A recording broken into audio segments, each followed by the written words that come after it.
arrival was almost unspeakable.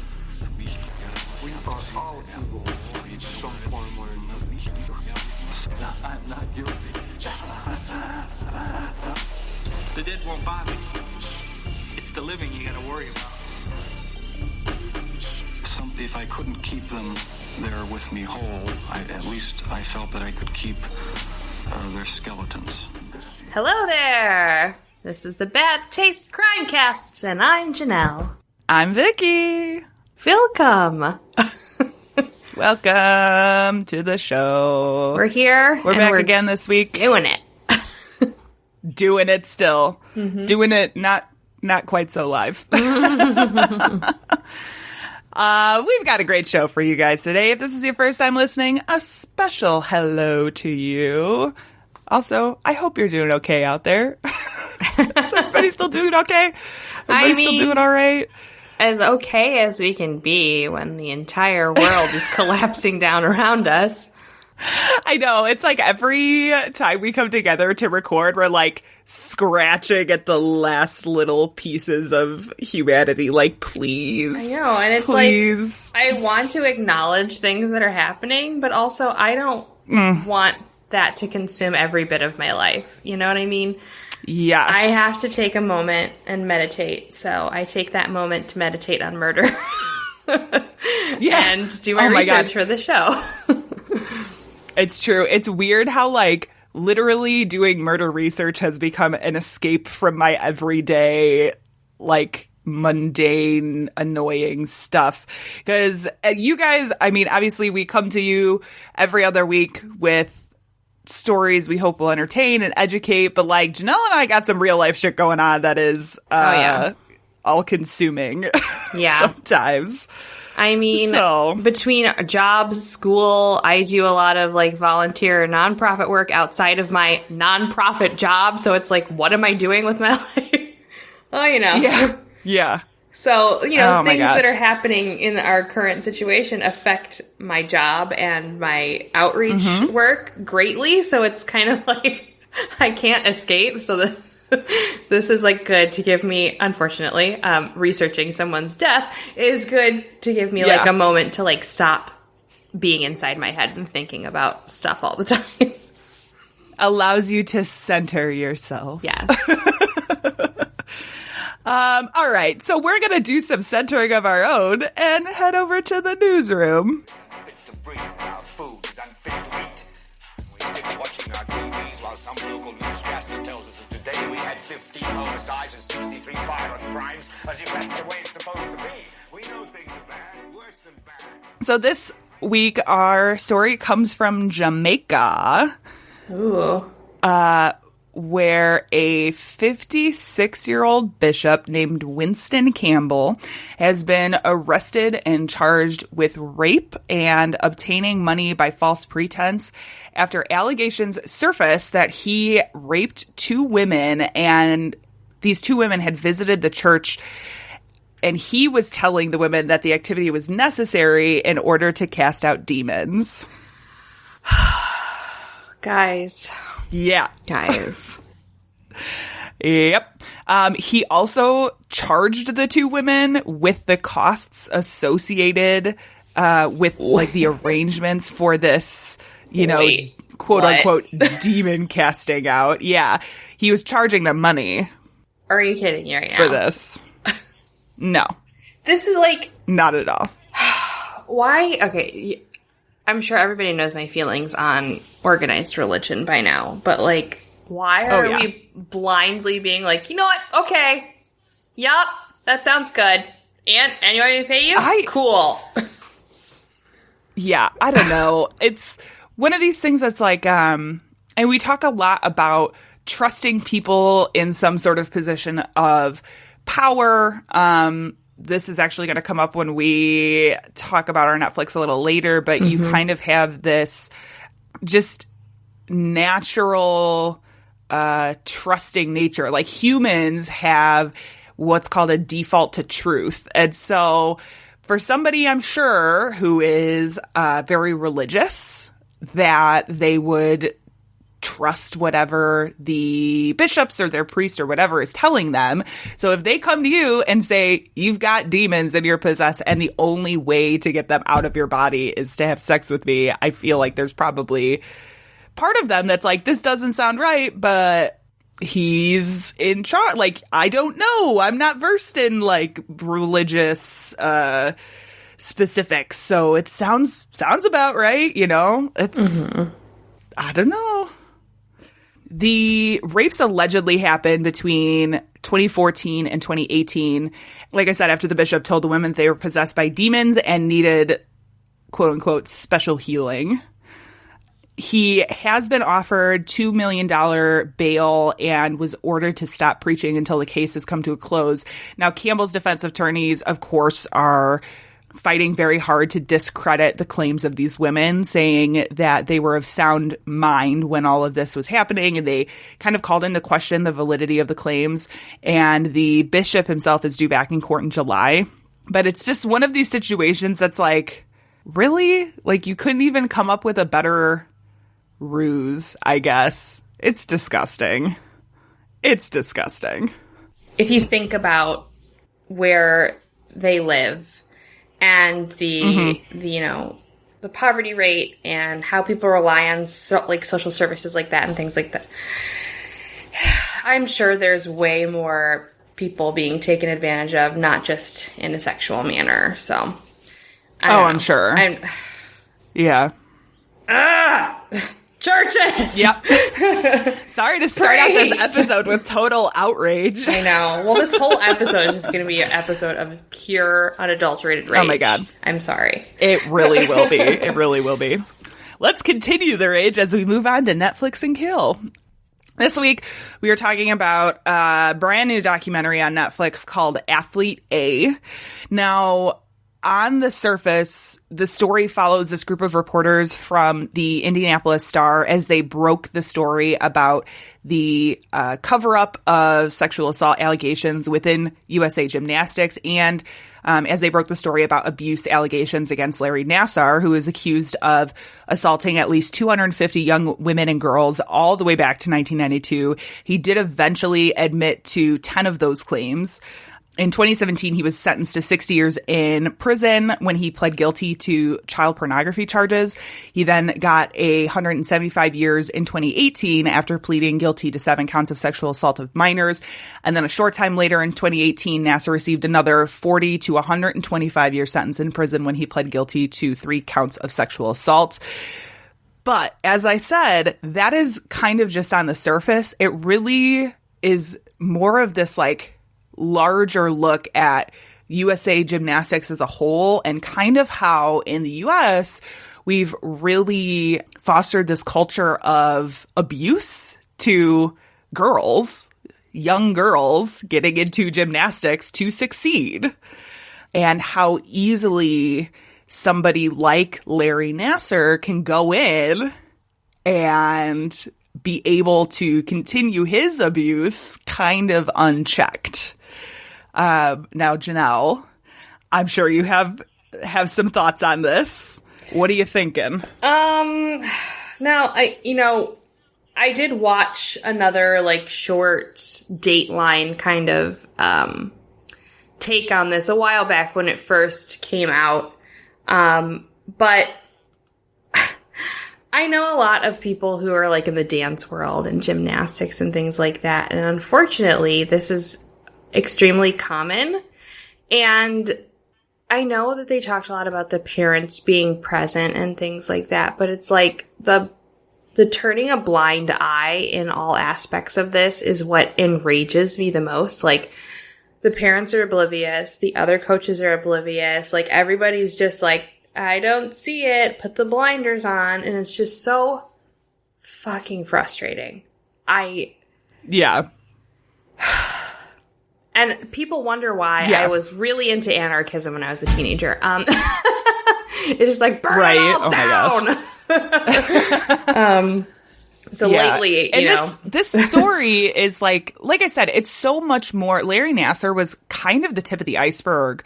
Oh, yeah. When it comes to USA Gymnastics as an organization. I mean, it was absolutely terrible. He'd been abusing girls for years and years and years. But, you know, when they look back, and they did an interview with somebody who was a gymnast in the like late 80s, early 90s, and she talks about this idea of people in the US wanting to win at absolutely any cost. And if we were to think about it in a way that was including sacrificing our young, which is what that is. Yeah. When we force these girls to compete on injuries, I mean, we're talking about psychological abuse regarding weight issues is talked about a lot.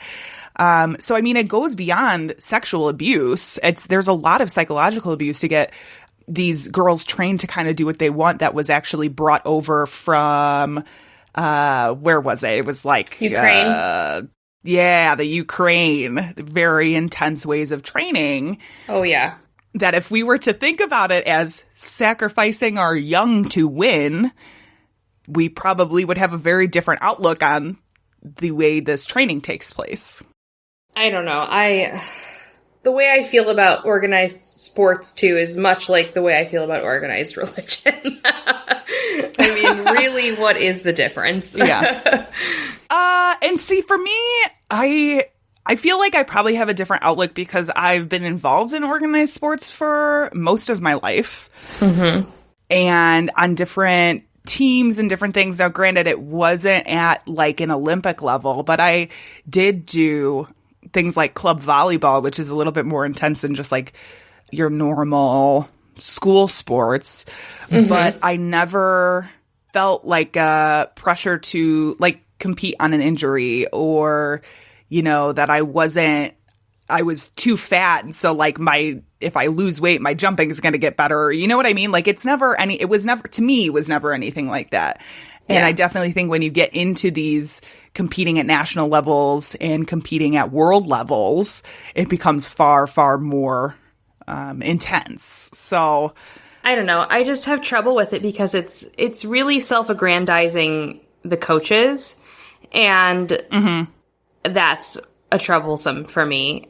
You're using preteens and teen girls as basically workhorses, and yeah, you're teaching them all of these very, very negative things about their body image and subservience, and it's just yeah, I just can't. I mean, I played tennis a significant portion of my life, and there is some of that in like singles tennis for sure. A lot of body shaming and image issue stuff, but yeah, I don't know. I feel like and I think it should be fun. It's far more prevalent in these. Yeah, I know. I agree. I absolutely agree. But I do think stuff like that is far more prevalent in the sports where body is like a huge focus, in things like gymnastics, or, you know, even like ice skating or, you know, dance or anything like that. Whereas when you're playing volleyball, nobody really gives a shit how you look. It's just, you know, unless can you it's jump beach high? Volleyball. Cool. Yeah. Yeah. I don't know. I mean, people have conversations about like the outfits and things that people wear for volleyball and for tennis, you know, making comments about how it's inappropriate or whatever. And it's like, get over yourself. Yeah. I agree. But it's called Athlete A. It's on Netflix right now. Definitely worth watching. It was kind of refreshing to watch an actual documentary and not like a series. Yeah. I remember like I saw it pop up and I just like texted you. I'm like, girl. Yeah. Let me tell you something. Yeah. And I think they did a very nice job. They have several of the gymnasts that come on and speak. They have several of the parents, several of the reporters who originally broke the story. Yeah. And it does a very nice job of kind of looking at the history of USA Gymnastics as a whole and linking that to kind of where they're at as an organization today. You know, it's not just about the sexual abuse of Larry Nassar, but kind of this whole story, because it is about, I mean, it's about all of it. It's not just, he's not the only problem, obviously. So definitely check it out. Be prepared, because you'll probably feel a bit of downer, but yeah. What isn't a bit of a downer on our show? Let's be real. Exactly. Life is a downer. So Janelle, you want to tell us what we're talking about this week? Oh, sure. Again, in keeping in theme with the downers, I was doing a little bit of research, as I often do, and I kept coming across this term, linkage blindness, in a lot of some of the readings that I was doing. So I wanted to investigate that further, because it's kind of a relatively new term in investigation. And with what we've covered, it's a problem. Mm-hmm. It is a big problem. If you're not familiar with what linkage blindness is, linkage blindness kind of occurs because agencies, various police agencies, detective agencies, within a state, across states, however you want to dice it, have this inability to access information from other agencies, or they lack communication and cooperation between jurisdictions, and so cases aren't being linked together. So that's where the linkage blindness comes from. Yeah, and we talked a little bit about before the show when you had said we were covering linkage blindness, and I was like, I don't know what the fuck that is, and I had to look it up and thought, I do know what this is. I know exactly what this is. Yes. So in a psychoanalysis book is where I came across it first, and this is what was listed, and I was like, oh. So this quote is from that book. It's, "A key element is that serial murder victims share common characteristics of what are perceived to be prestigiousless, powerless, or lower SES groups." So this kind of caught my attention. So SES groups are socioeconomical statuses. So you're thinking of people who are vagrants, sex workers, people who have, varying LGBTQ stances, children, single women, and elderly women. This is where the linkage blindness occurs initially. So it's linking characteristics between groups that we don't pay attention to. So this is why I got really interested in this topic, because I've been doing a lot of research in my job in the nonprofit stance on how to connect educational opportunities to low-income families. So there's a lot of crossover between the crimes that we cover and the work that I do in my job, unfortunately. Yeah. We've covered a lot of cases where police departments aren't connecting the dots. It's an extremely widespread problem, and it's not just, egotism, which is, my initial thought. It has a lot to do with sometimes lack of technology, inability to understand technology, the inability to recognize things because of a lack of understanding of investigation techniques. So there's a lot going on when we talk about linkage blindness. Right. And it really blends well with what's happening in the world right now. What is the purpose of police? We've been pretty critical of policing and investigation methods on this show, because we do that research and we understand, we see the cases, and we see how all of these little small things that are overlooked or are not done properly or taken to the level that they need to be taken to can affect and change the outcomes of investigations. And, whether or not a serial killer kills 2 people or 50 people, I think linkage blindness really highlights the large portion of flaws in our system of investigation. And it really gives us an opportunity as outsiders to see, how can we make this better? We're critiquing it with this show, and we want to make sure that people are aware so that we can change it and make it better, so that we aren't having, a John Wayne Gacy situation. Yeah. Where there's, 25 plus missing boys and nobody knows they're gone. We want to stop it before it starts. Right. And I think a lot of, when you're talking about linkage blindness, some of it does come down to an inability or just no desire to change within a department. I think that a lot of our issues come down to just not being able to teach old dogs new tricks, or people just not wanting to listen to things that are new and better science or new and better technology. Like, yeah, definitely. Change is okay, guys. Change can sometimes be good. Yeah. So while I was doing my research, I came across this other book that was written in tandem with the FBI, the Behavioral Analysis Unit, the National Center for the Analysis of Violent Crimes, and Critical Incident Response Group. So this book is called The Serial Murder Multidisciplinary Perspectives for Investigators. Okay. Wow, that's a mouthful. It's a mouthful. You can read it online. There is a link in the notes that you guys can go and see and check it out and read it. It's very thick and very intensive. But it identified a list of major areas of problems when it comes to linking cases together. And I thought that we could go over a couple of the key points in it so that you can kind of understand the frame of reference when I go into the case that I'm going to discuss. Okay. So this is the list of major areas. So just identification of a serial murder series in and of itself, problems with leadership, issues with task force organization, resource augmentation, just general communication, data management, misuse of analytical tools, not being able to properly read a medical examiner or coroner's report. Oh, interesting. Yeah.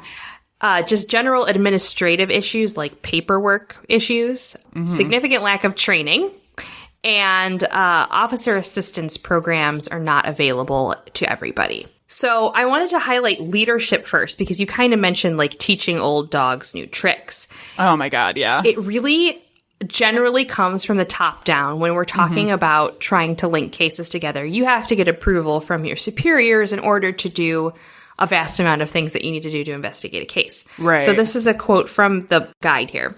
And they're talking more specifically about serial murder cases, which, if you want to be technical, is like, I think, over 4 people in a series, but this can apply to, linking robberies together, pretty much anything. Right.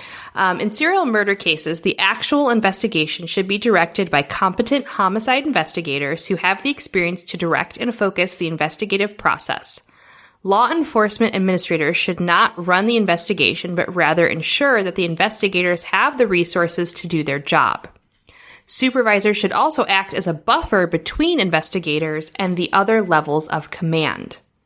This is also taken a little bit further, including like talking to the press. There are several other strategies law enforcement executives may consider while preparing for intense investigations. So MOUs, or completing memorandums of understanding between different law enforcement agencies in order to obtain mutual support agreements and commitments of manpower, resources, and overtime. Identifying all resources that may be needed during the investigation and maintaining detailed lists of available resources.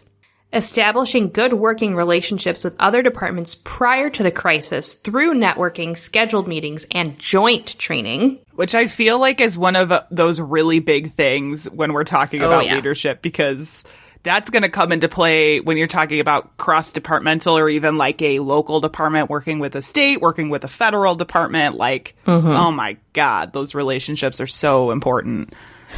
Yeah. So they also need to provide training opportunities in the latest techniques and methods of homicide investigation, which I think is a very key critical one that gets overlooked. Yes. Teachers are constantly having to do continuing education. Yeah. So should detectives and investigators. I agree. How many times have we had these conversations about even like forensic science changing within the last 20 years? Like, that's all stuff that needs to be updated for the betterment of our criminal justice system, period. Like, yeah. My sister is a clinical laboratory scientist, and she has to do continuing education all the time because she works in a lab where she has to do specific testings for specific things. And that's not always the case on the levels of, data labs that are for investigation purposes, which blows my mind. Yeah. And when you're talking, honestly, you're talking about in our modern day society, the rate at which technology and just knowledge of subjects is progressing. The rate is increasing constantly. And if you are not on top of the latest and greatest, you are going to be left behind. So They identified a few other things that I thought was pretty interesting. So it says the intense pressure in high-profile investigations may at times decrease logical decision-making. Tunnel vision and impulsivity should be avoided. That was a pretty interesting remark that they made. Yeah. Decrease logical decision-making. Law enforcement administration in each of the participating law enforcement agencies should present a unified front by agreeing to a written investigative strategy that outlines the investigative goals, the roles of the agencies, and establish a clear and concise chain of command. So if you've seen the shows on television where, we have the rogue cop who's doing it by himself. Yeah. That's what can cause issues. You need to have a plan of attack and make sure everybody has their role and outline those roles very clearly. Yeah. While law enforcement attracts positive individuals, this one made me chuckle a little bit. While law enforcement attracts positive individuals with strong personalities, management should encourage all involved personnel to leave their egos at the door. This ensures that personality differences among investigators do not become a distraction to the investigation. Investigators who lack the ability to collaborate with colleagues can hinder the investigation and should not be assigned to investigative teams. I feel like that's just good life advice. Just generally speaking, that's good life advice.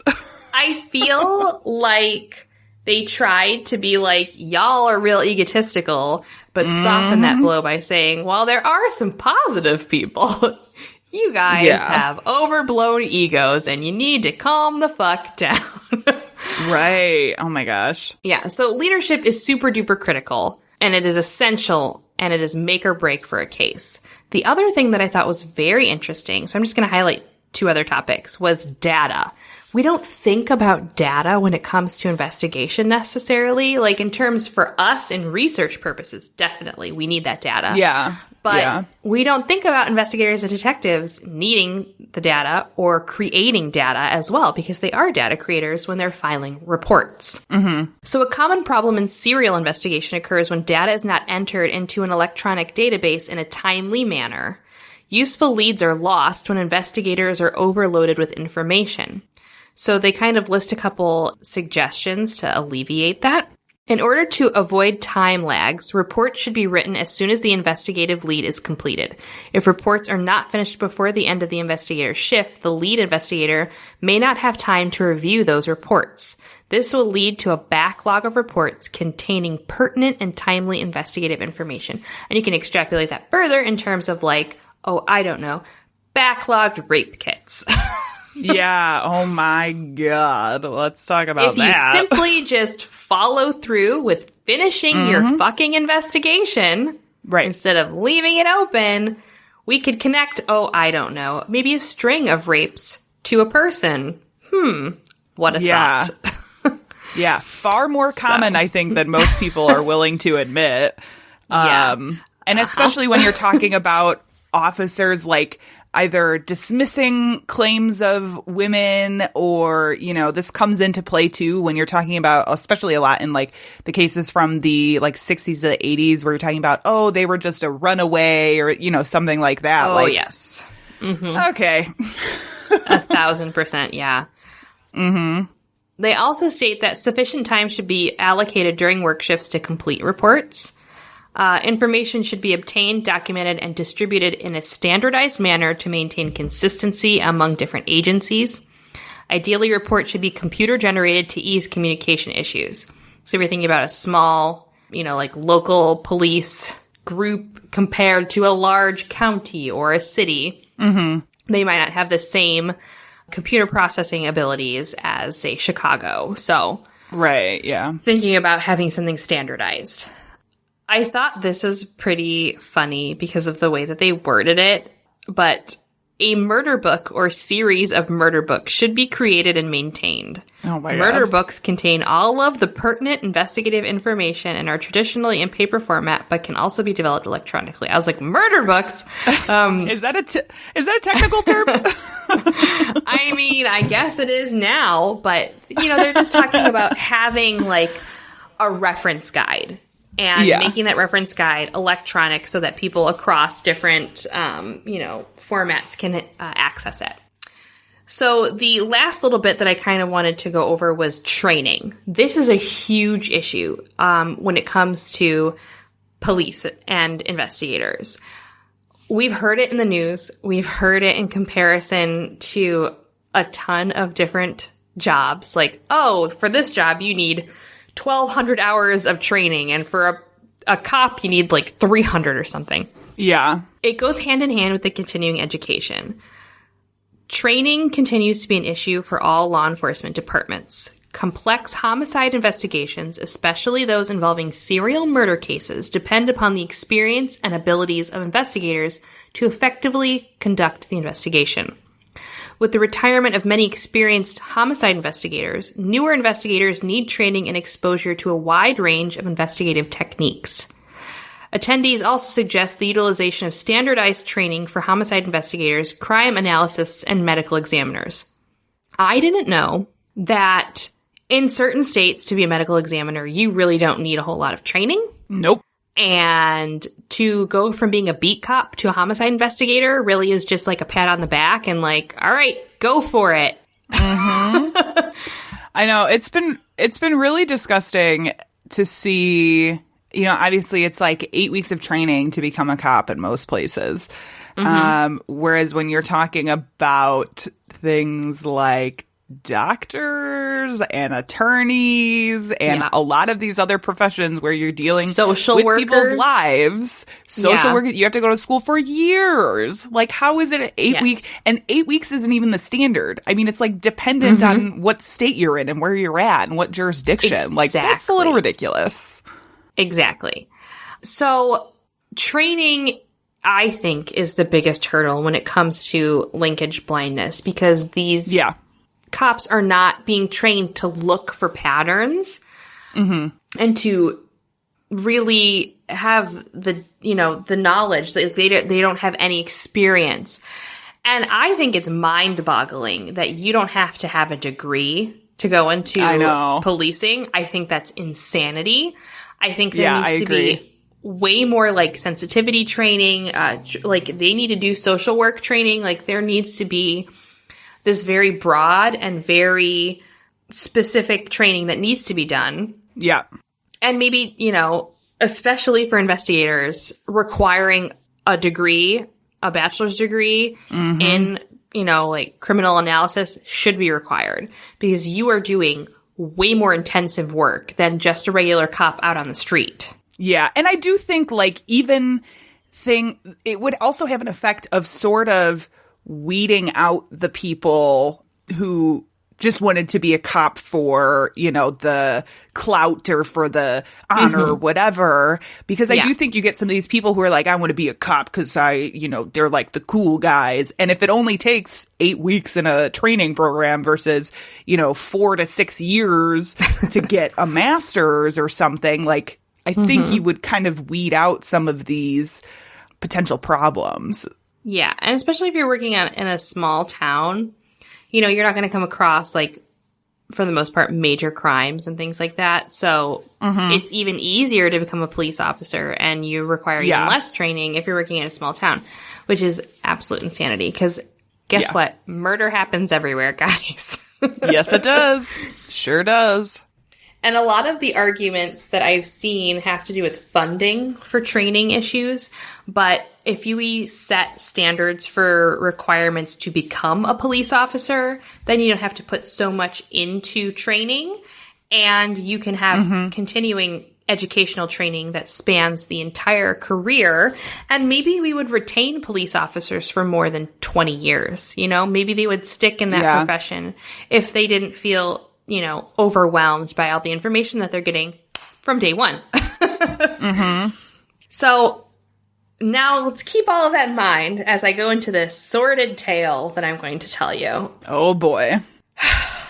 So we live very close to Chicago, and the history of Chicago is really entwined with the inadequacies of the police department in that city. Oh, big time. Of course, amongst other things like, politics and what have you.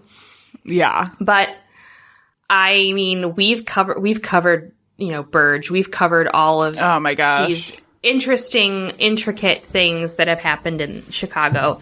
But this is probably by far the most difficult thing I've had to read, which says a lot because I've been doing a lot of research about Chicago's segregation history recently. Yeah. Because it kind of goes in hand with this. So we're going to be talking about the 51 missing and or murdered Black women in Chicago. Now, this has been in the news pretty recently, like in and out of the news. It resurfaced a couple of months ago. It's something that's been going on for a significant amount of time. It's a very assorted story. It goes back and forth a lot. But this has been happening and has been trying to be publicized by people in Chicago since 2001. Oh my gosh. So we're just going to keep that in mind because I'm going to kind of bounce around in the timeline a little bit.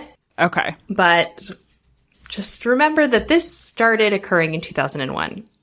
Oh my God. Okay. So in April of 2019 last year, the FBI and the Chicago Police Department teamed up to create a task force to investigate the possible link between the deaths of over 50 women in Chicago. The task force was only formed after the enormous outcry from community groups and leaders from the south and west sides of Chicago. I don't know if you pay attention to the Chicago Tribune, but last year there was a couple months straight of marches happening in the south and west side. Yes. Over the missing and murdered women. Yes, I do remember that. So a campaign grew out of this issue, and it's called Stop Taking Our Girls. And it's a grassroots campaign to raise awareness to the growing number of missing African American women and girls within the city. This kind of started to gain traction, and these groups and these campaigns started to get assistance from the Murder Accountability Project to bring this issue to light so that it would be taken seriously by the Chicago Police Department and eventually would help to bring in the FBI. The Murder Accountability Project, I'll call it MAP a lot. It's a small nonprofit organization that was organized in 2015, and it's really dedicated to education, to educating Americans on the importance of accurately accounting for unsolved homicides. So they seek to obtain information from federal, state, and local governments about unsolved homicides, and they aim to publish that information so that it's accessible for everybody. But they also help in aiding specific investigations by collecting data and doing a lot of research and creating algorithms so that we can see all of these links between cases. So super great, amazing work that they do. MAP conducted an investigation and released a report titled Unsolved Female Strangulations in Chicago. Now, this is a quote from the report. A cluster of 51 unsolved strangulation homicides of Chicago women have characteristics suggestive of serial murder.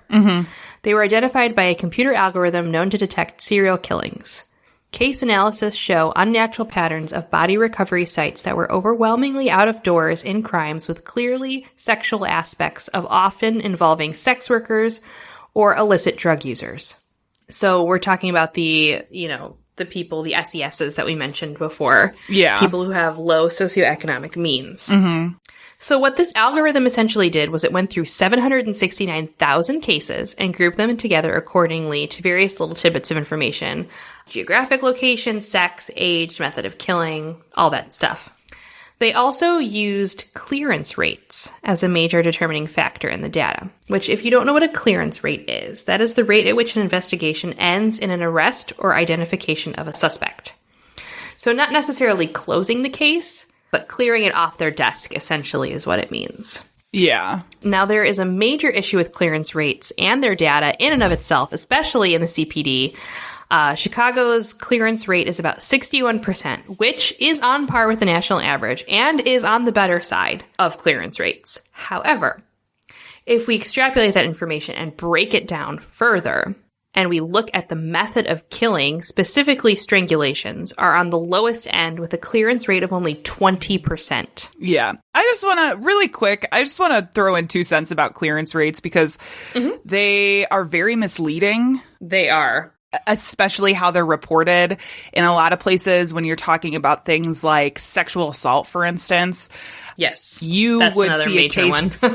considered cleared if the, for instance, attorney general opted to not prosecute and never told the victim about this. They can go in and say, oh, this case is cleared. Yep. And that makes their numbers look better. And it's kind of bullshit. And I think with some of this more investigative reporting that's coming out, calling out some of these departments and jurisdictions that are doing that shit is kind of shining a light on it. But like, the clearance rates are one of these things that I'm kind of like, it's absolute bullshit. That's why when I said cleared off their desk, so to speak, that's like that's an inside joke. Like, if it's off your desk, it's not your problem. Right.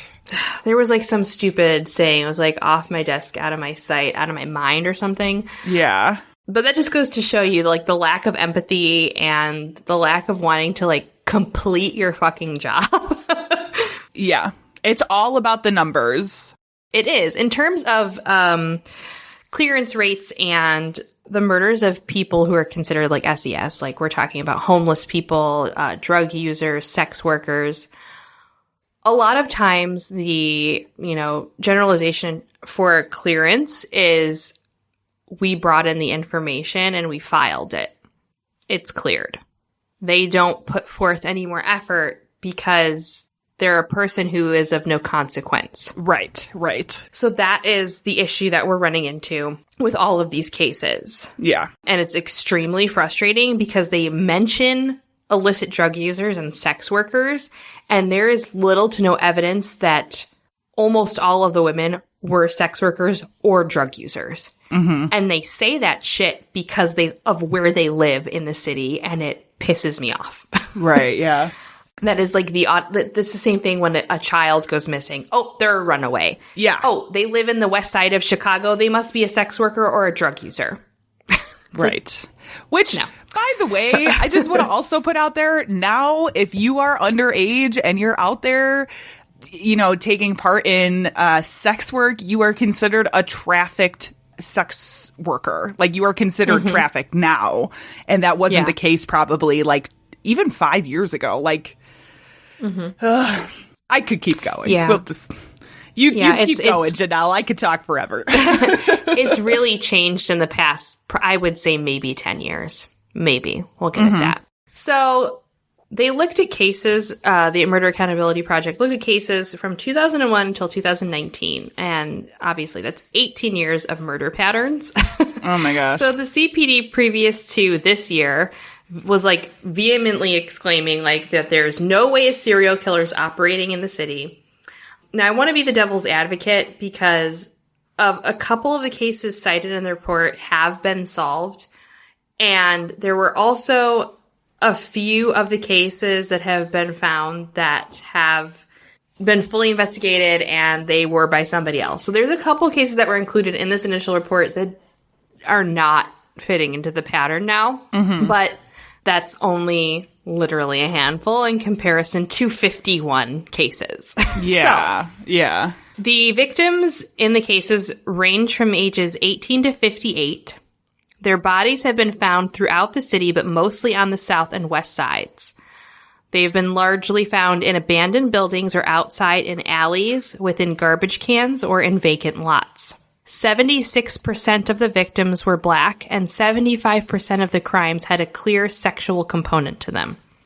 So I put the map in here, and you can link to it and really see there's a lot of clusters of these cases together, and they're very, like, tight. And there's only a few that are, like, outliers outside of these clusters, and it's kind of insane to me to see how tightly compacted together most of these cases are, and how people are like, oh, well, there's nothing going on here. It's totally chill. And it's like, no, even I can tell just looking at the map how close in proximity to other cases there are within a year, 2 years, 3 years. Yeah. Where they were found, they were all strangled. It's like insane how police were not connecting these together previously. Yeah. I don't have training, and I can see clear indicators of things that are very similar. Yeah. So I wanted to highlight a couple of the major cases that were in the news so we can kind of get an idea of like what's going on. So the most like notorious case in all of the cases was Rio Renee Holyfield and Kiera Coles. Now, Rio Renee Holyfield was a 34-year-old who went missing in early of September 2018 and was found 2 weeks later dead in a garbage can. Her body was in a state of decomposition, and it was hard to determine the cause of death, but eventually it was ruled as asphyxiation. So she went missing, and her brother, I believe it was, immediately like went to the press and was like, this is not normal. She does not just like go off without her, phone and not talk to anybody. So her case was highlighted in the news significantly. Okay. The other case, which was a very strange case, was that of 27-year-old Kiera Coles. Coles was last seen near her home in the south side of Chicago on October 2nd, 2018. She was pregnant at the time of her disappearance. Coles was last seen in a surveillance video on October 2nd walking down the street outside of her apartment. She appears to be dressed for her job as a letter carrier with the U.S. Postal Service, though she did call in sick that day.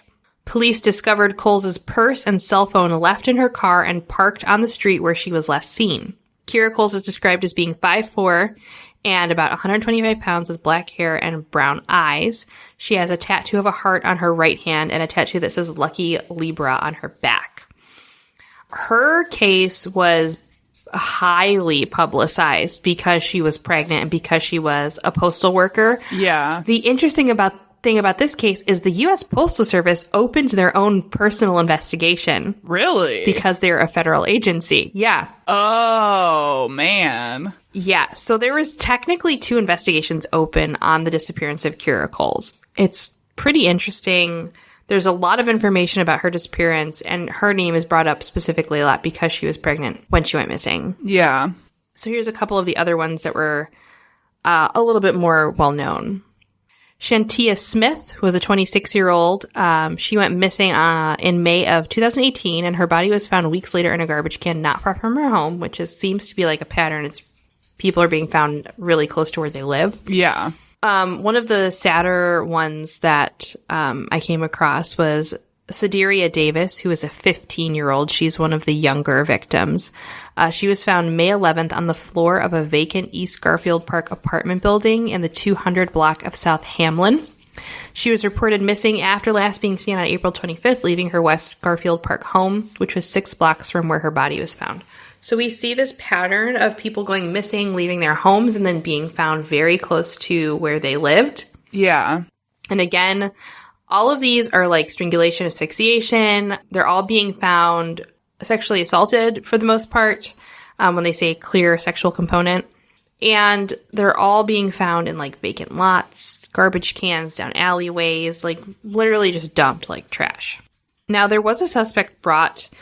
Charlie Booker May was suspected in both the Smith and Davis cases. He was last seen with both of them, but he has not been charged with these cases.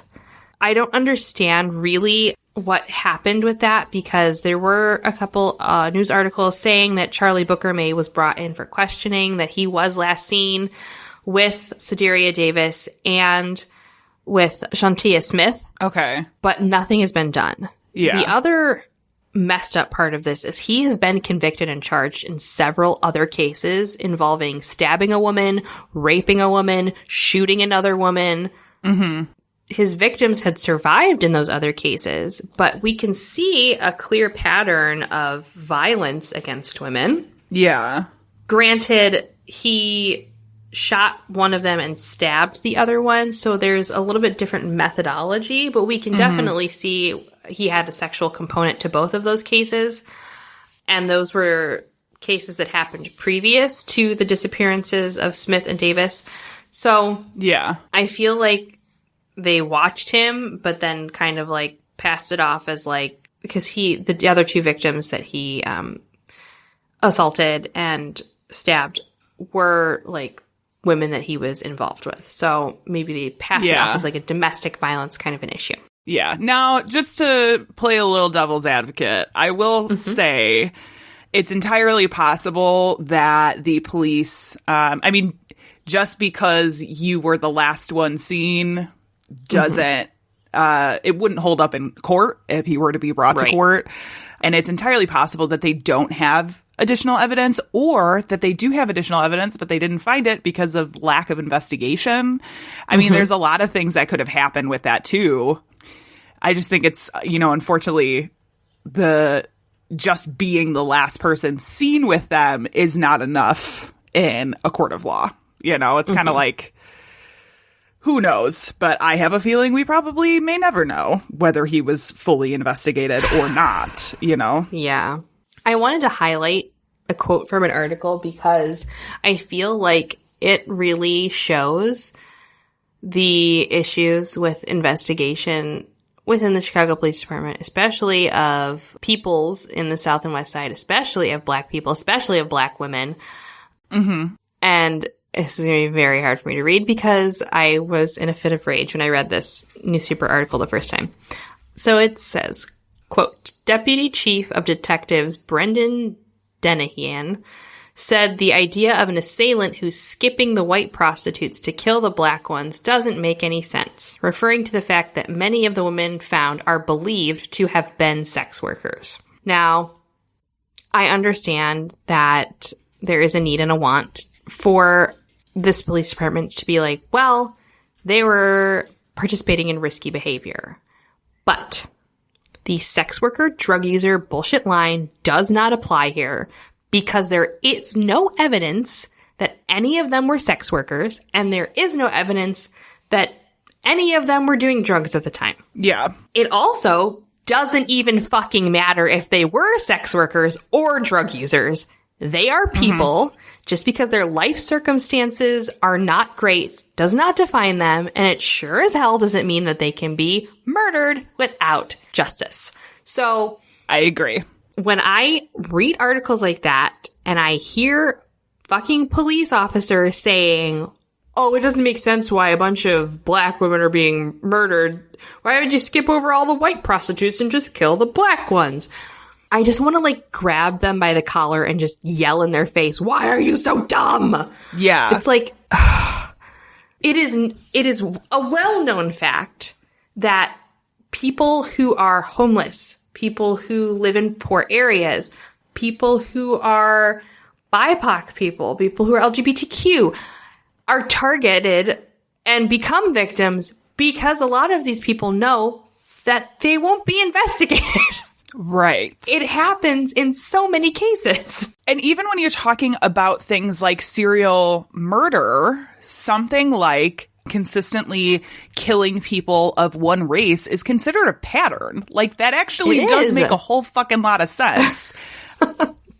That's what they call a pattern. I don't, And it's just so frustrating because he's the deputy. Yeah. He's the guy in charge, and he's the one saying this shit. And it's like, you obviously have no clue. Right. Right. So I wanted to kind of end this by listing all of the names of the women who were involved in this MAP accountability project investigation, I guess we'll call it. And this was written by one of the victims' brothers. This little 2 lines before the list of names. And I thought it was a really beautiful thing to share because it's like, we so often say, it's like, oh, it's 50 missing women, and we don't ever really speak their name. And I actually did have a pretty big issue with trying to find more reports about the women on this list. Some of them were never in the news. Yeah, that's crazy. They were never in the news. And I don't understand that. A lot of them are very young. And you would think that they would be like, there's a missing 18-year-old, there's a missing 20-year-old, kids. Young kids. So I'm going to read this, and then I will share some resources if you want to help get involved or read more about it. So, okay. This is the quote. No justice for the 51 who now lie forever frozen in time, 6 feet underground, or as ashes after cremation. So for each of the 51, let us invoke this resuscitation. Say her name, say all of their names. And I'm sorry, there's going to be a couple on here that are going to be a little bit difficult for me to pronounce.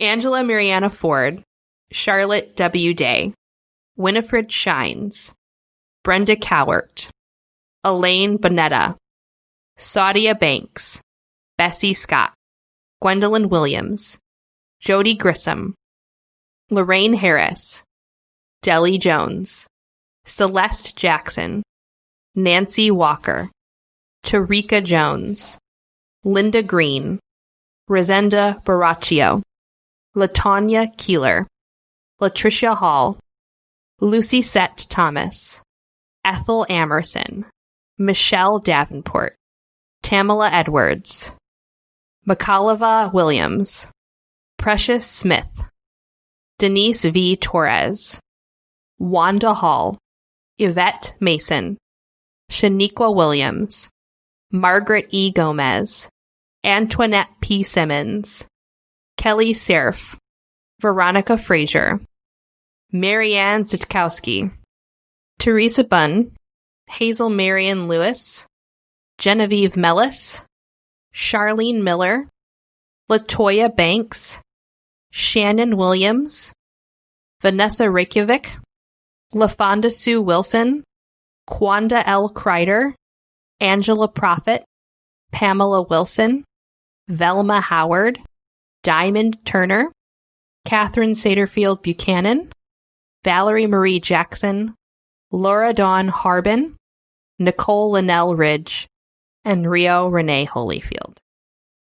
If you're interested in learning more about this, you can visit the Stop campaign on Facebook.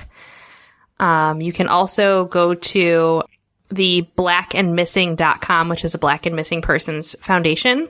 The Westside Health Authority also has additional information on how to stay safe on the streets. The Missing Persons Awareness Network, or if you know of somebody who is missing, these are really great resources if you don't know where to turn to if the police aren't doing their job.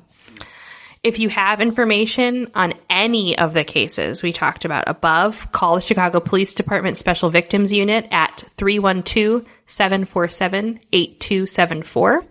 And I'd also like to give a little shout out to Congressman Bobby L. Rush, because he literally, I don't know if you've seen him in the news lately, because there's been a lot of issues with with his office and cops disrespecting him. But he was out there on the street marching with all these organizations, yelling at the Chicago Police Department to get off their asses and investigate these missing women cases. And he's just like a sweet, wonderful old man who just like is a delight to listen to when he talks. But if you're interested in helping, you can go to Congressman Bobby L. Rush's website, and they have a lot of links to local area information where you can volunteer, help assist. But we'll also link all this information as well. So if you want to get involved, do it. Volunteer. Do the things. Do all of the things. That's my case. Guys. That was intense.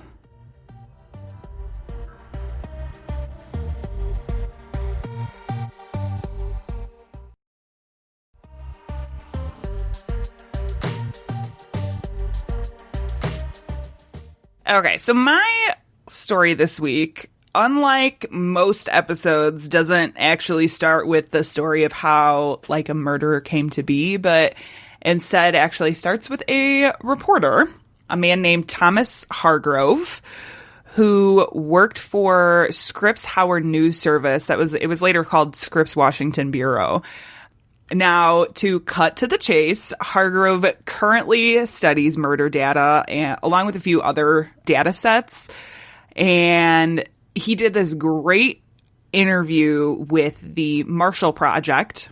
And Hargrove explains how he kind of became interested in creating new ways to use this data. Now, ultimately, it would take 3 years before Hargrove's bosses gave him the green light to kind of work on a reporting project that at the time was called Murder Mysteries.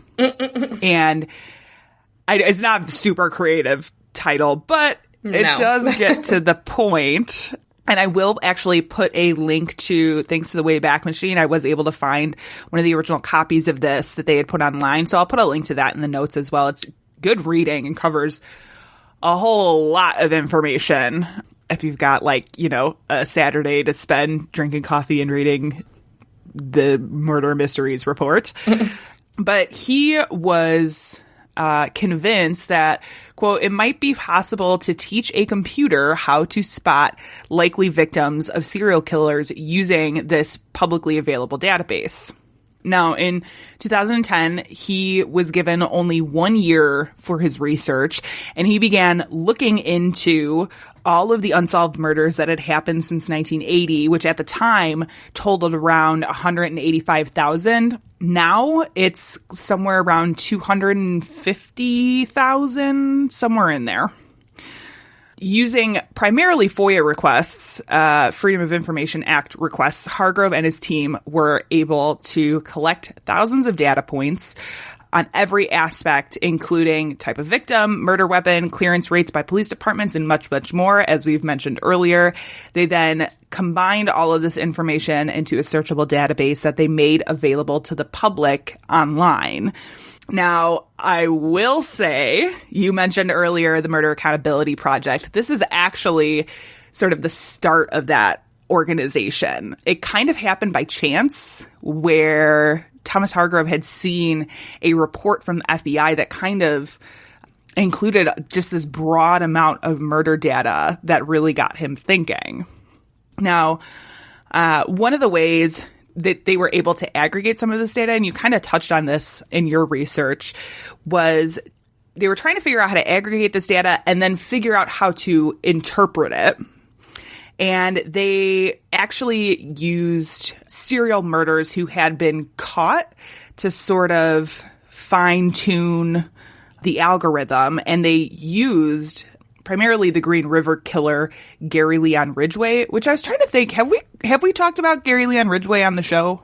I don't think so. Okay. I know he's like kind of he's considered one of the more, mainstream, well-known killers. Yeah, I mean, I'm sure we've like made reference, but I don't think we've ever discussed the case in detail. Yeah. Okay. So for those who don't know or don't remember, Gary Leon Ridgway was a serial murderer that was active in the 80s and the 90s. He was convicted of murdering 49 women, most of them sex workers and runaways. Once their method of cluster analysis was finely tuned, which they basically took all of this data from Ridgway's known victims, entered it into the computer, and they would kind of see if the data they were receiving matched up with the victim clusters for Ridgway. And once they got it down to like a T, that's kind of how they knew, okay, this is working. So once they had this method of what's called cluster analysis finely tuned, they were able to look at hundreds of clusters of victims and noted that, quote, Ridgway's victims formed only the third largest cluster among women. According to The New Yorker, quote, one might be Boston women 15 to 19 years old and handguns, or another cluster might be New Orleans women 20 to 50 strangulation. So that's kind of an example of like the cluster data that they were looking at. When they looked further into these clusters, they actually discovered one around Gary, Indiana, which we like to call the karmic place. We sure do. Right? Consisting of 15 women who had been strangled starting around the mid-90s. Now, as I said, the whole point of this project was really to encourage police departments and law enforcement to look at this data and consider the possibilities. It's not necessarily hard proof of anything, but to be able to look at this and say, well, maybe if we compare this to things that we have reported on file, we need to look at some extra things, extra victims, whatever it may be. So Hargrove and his team got in touch with Gary PD and tried to explain what they had found. However, once they had been presented with the data, officials completely denied that the department had any unsolved serial killings. Now, again and again, Hargrove reached out to the local authorities trying to explain the patterns, mainly that there were many young Black women strangled in abandoned properties and that there was a group of elderly Black victims strangled at their homes. They were also able to specifically name victims, but authorities continued to deny that it was the work of a serial murderer and completely dismissed the data. Now, this worked until a man named Darren Dion Van entered the picture. Van was born in 1971 in Indiana, but he moved to North Carolina in the early 90s. In 1991, he actually enlisted in the Marine Corps, but was discharged only 2 years later. There isn't actually much known about the reason he was discharged, but a lot of people surmise that it was kind of due to his behavior, as you will soon see. At some point, following his short military career, Van got married to a woman who was 30 years older than himself, and the two of them moved to Austin. They stayed shortly there, and then they moved back to Gary, Indiana, and the two actually stayed married for about 30 years. But during that time, Van exhibited some pretty erratic behavior. Van had started seeing other women, and in 2004, he was charged with a Class D felony for holding a woman hostage with a gas can and a lighter. I had to look into this a little more and found later that he was actually threatening to set himself on fire as he held this woman hostage. Yeah. So for this, he served 90 days in jail. And then following his release, he moved back to Austin. But this behavior really continued when he got back to Austin. And Van, where he was using an escort service, met a woman and went to an apartment where he raped, beat, and choked her. She did live. She was not murdered, but he was arrested and indicted for the crime in 2008, and he was given 5 years in prison, which would kind of be the last straw for his wife, who at that point decided to divorce him.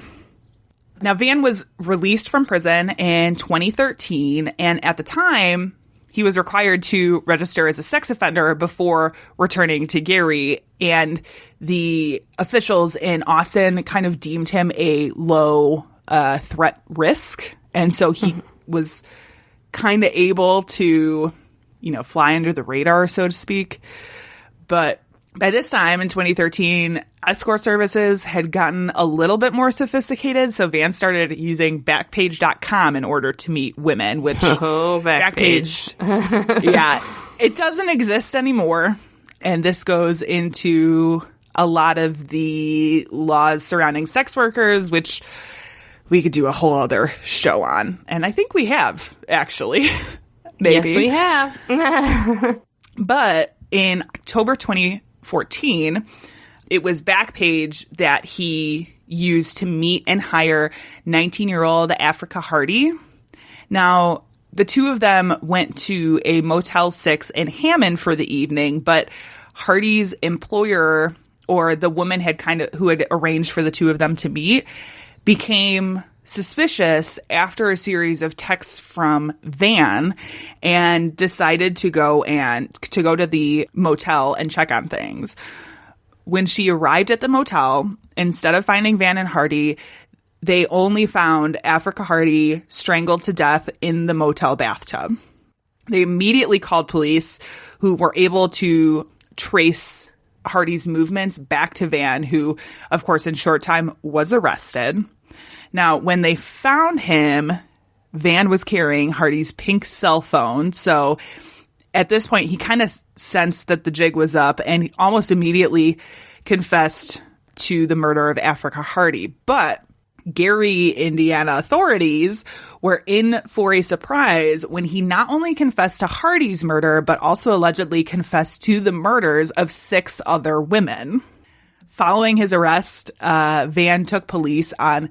So it was like kind of a tour of murder sites, or of at least body disposal sites. Yeah.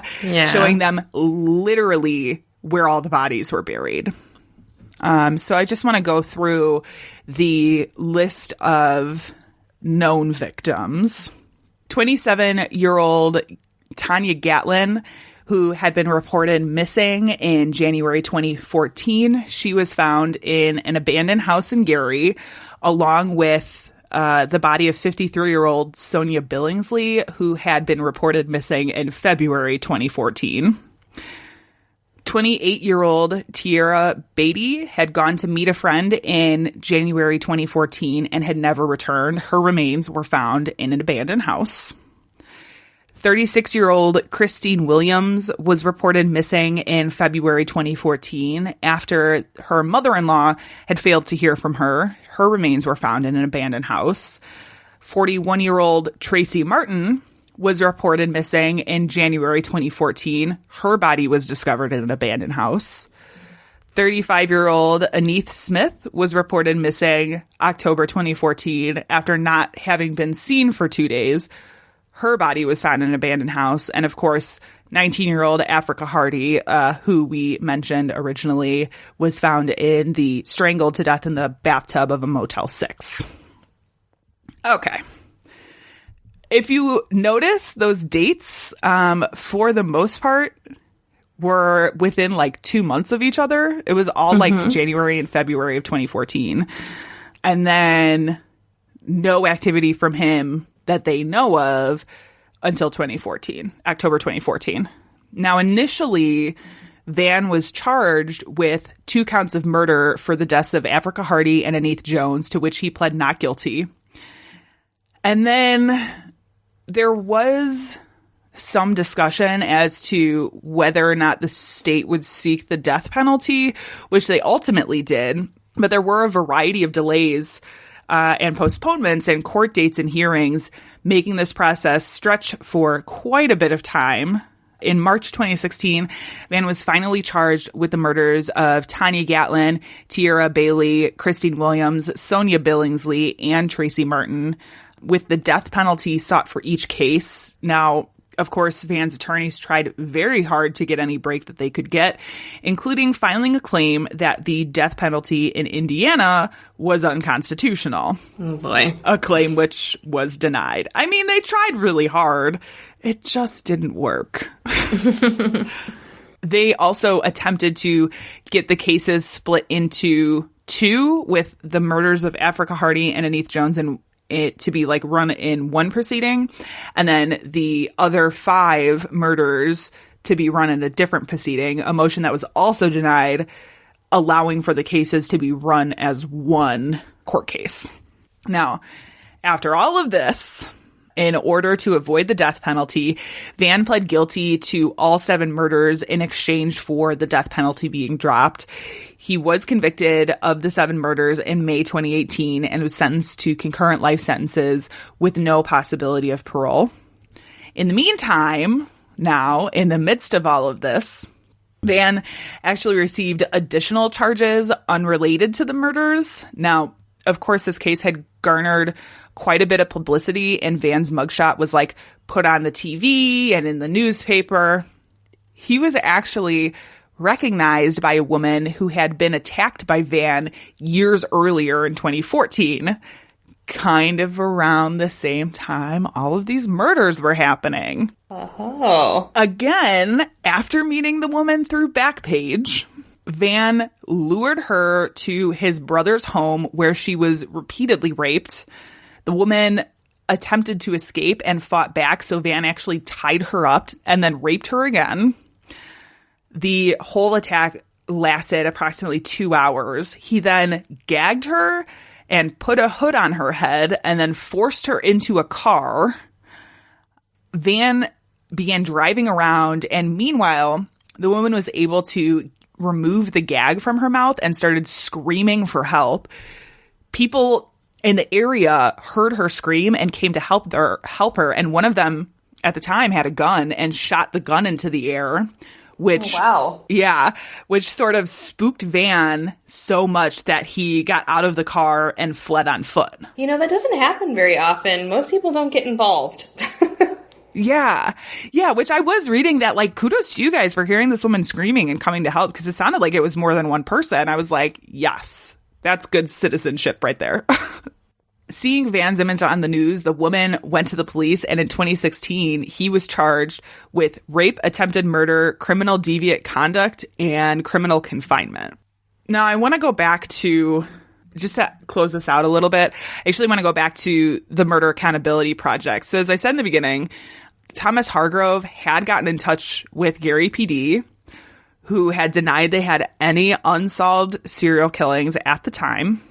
Now, when he was in the process of getting in touch with Gary PD, he actually was able to connect with a deputy coroner who had agreed with his assessment and even added a couple of additional victims to his list, although the police department refused to listen to her either.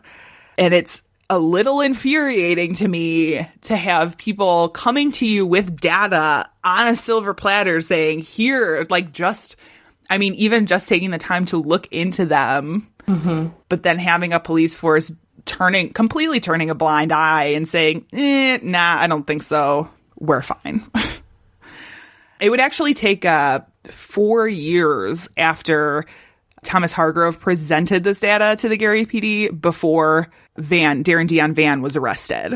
So if you think about it, those murders in 2014 probably would not have happened had they listened to him. Just saying. Yep. Just saying. That tracks, unfortunately. Right. But, this investigative, I almost wonder if it was this feeling of like, oh, we've got this investigative reporter coming in here trying to tell us how to do our jobs. Like, probably. I could see that being an issue, but either way, after years of work on a cluster algorithm and extensive use of geographic profiling, Hargrove started the nonprofit Murder Accountability Project in 2015.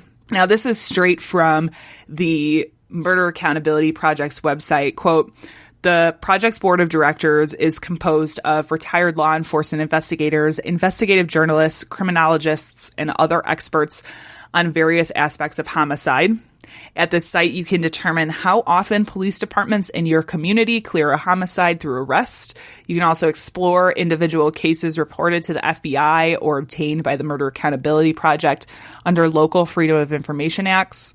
You can look for patterns in the occurrence of specific types of homicides and how often police identified the offender. You can find the website at murderdata.org, and I really encourage all of you to do so, especially if you're into data. Like, it's really pretty data. Like, it's set up in a really, really beautiful way. Yeah, I wouldn't say I'm necessarily into data. Yeah. So much as just knowing everything to be a know-it-all. Right, yeah. There are people who are really into like beautiful looking charts and graphs, and I kind of like shit like that. Oh yeah, but I know plenty of those people. It's fairly easy to use. It's interesting because murderdata.org is actually used a lot by folks on Web Sleuths when they're trying to find these patterns in areas. As trying to solve these cold cases, some of which have no suspects and some of which have literally thousands of suspects. I think I remember reading in Gary Ridgway's case, he was one of like 8,000 suspects in that case. So, any possible way of trying to narrow this down is going to be helpful.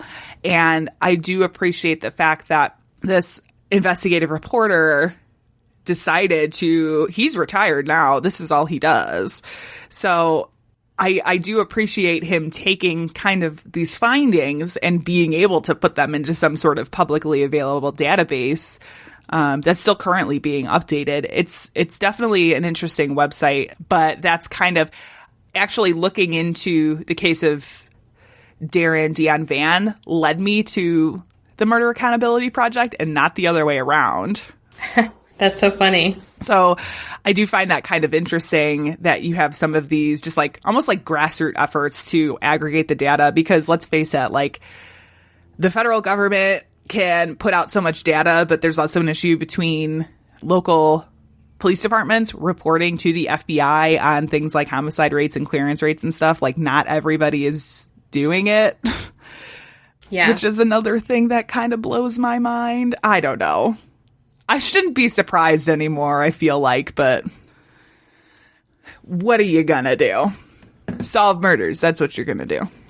I mean, that's what we're trying to do. Yeah. Yeah. Not, Anyway. At least raise awareness. Yes. Yeah.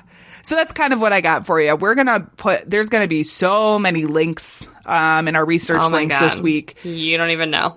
A lot of it is some of just this data stuff that we really encourage you guys to sit and go through. It will probably blow your mind. Oh, yeah. Let's be real. 100%. Yep. If you need something to listen to while you check out the murder data, check out this podcast. Hi, I'm Lainey, host of the new podcast, We're All Just Pretending. It's a podcast that has elements of Dear Abby with a twist of Post Secret. Every episode, I'll read listener questions and provide advice and insight as a friend. My own pod friends will even join in and offer their advice on parenting, relationships, and even give you really bad advice on purpose. Since we all have secrets to share, there'll also be a segment focusing on letting the skeletons out of your closet. If you're looking for advice or want to share a secret, head to allpretendingpod.com. And remember, we're all just pretending here.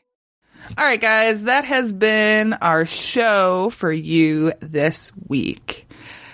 We have a couple of things to talk about. We sure do. Some good news and some bad news. Mostly good. I would say mostly good. What should we start with the Fringe Festival, I think? Sure. Would probably be This is the best. Mixed news. Yeah. That's why I'm saying it's like kind of bad, but also kind of good for you guys, honestly, as listeners of the show. We're going to look at this with the glass half full. So the Elgin Fringe Festival is still going to happen, but they have made the decision to do it all digitally.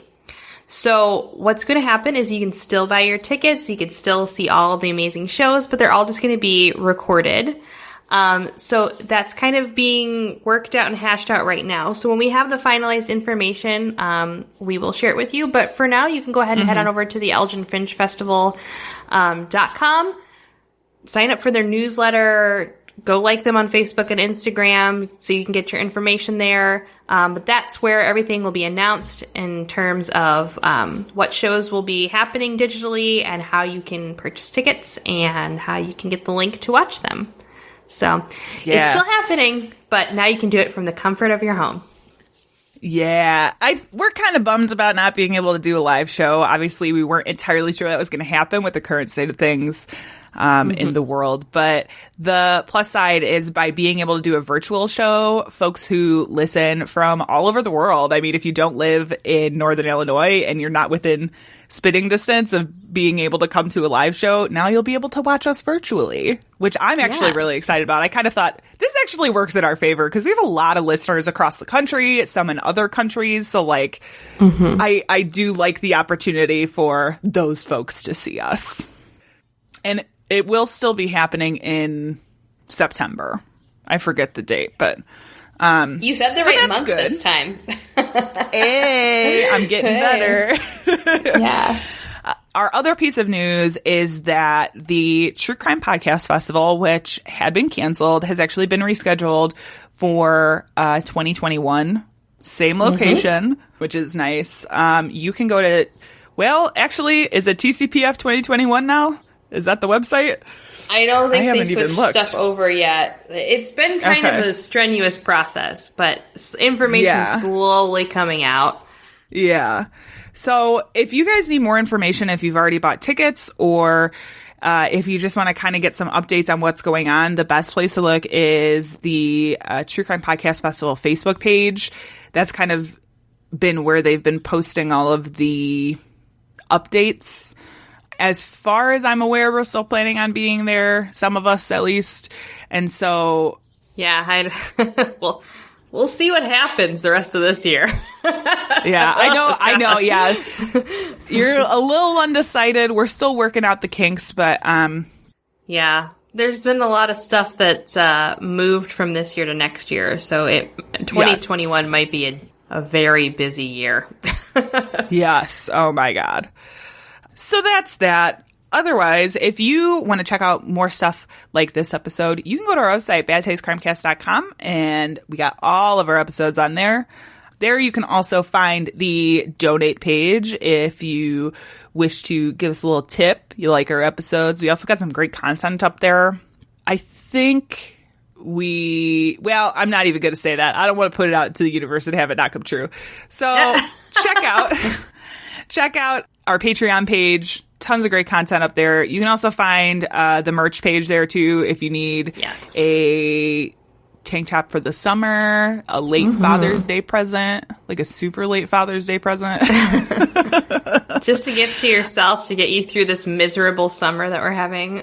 Yeah. That's all there. badtastecrimecast.com. Go ahead and check it out. But I think that's kind of what we got for today, right? Yep.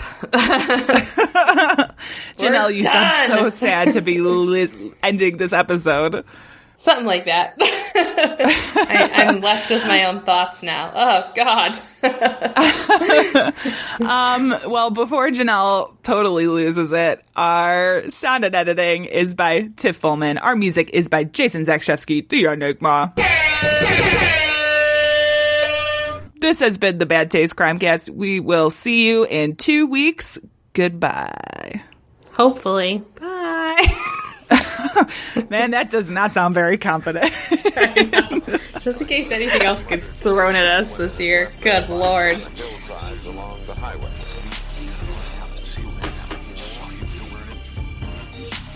It was as if a wave of evil washed over this town. We are all evil in some form or another.